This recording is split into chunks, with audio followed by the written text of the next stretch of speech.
Sa number 6, ginpasiradaan sa Bacolod Emergency Operations Center ang 8 sa 19 ka mga isolation facilities sa syudad. Pero naghinyo naman sang dugang nga pulis nga magbantay sa mga pasilidad agutong mapaiway ang pagpalagyo sa mga COVID-19 positive.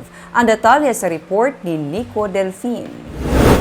Bangod sa pagnubo ng COVID-19 cases, madyutay na lang ang yara sa mga isolation facilities ang syudad. Gani halin sa 19 ka isolation facility, may 11 na lang ang nabilin nga pasilidad sa Bacolod para sa mga naga-isolate nga COVID-19 positive. Gina-consolidate naton para nga to conserve our resources also and as well as manpower.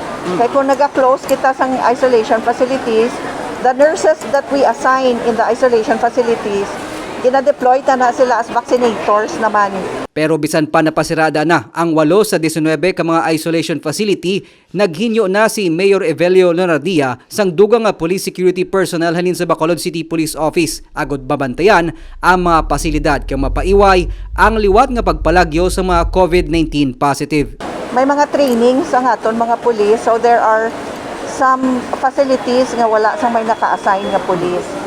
But and also nag-oplan undas pa. So due time nakulangan man ang force police force naton.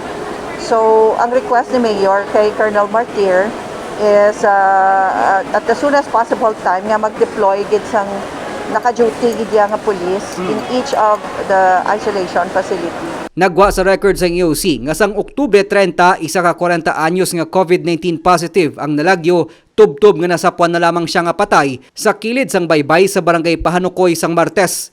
Nagwa sa pagpangusisa sang katapos ang Police Station 8 nga nalumos ang naghikong nga persona bangod sang depresyon samtang yara sa isolation facility.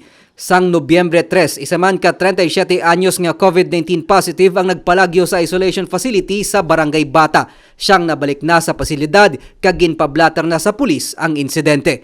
Nico Delfin para sa DG Cast Negros.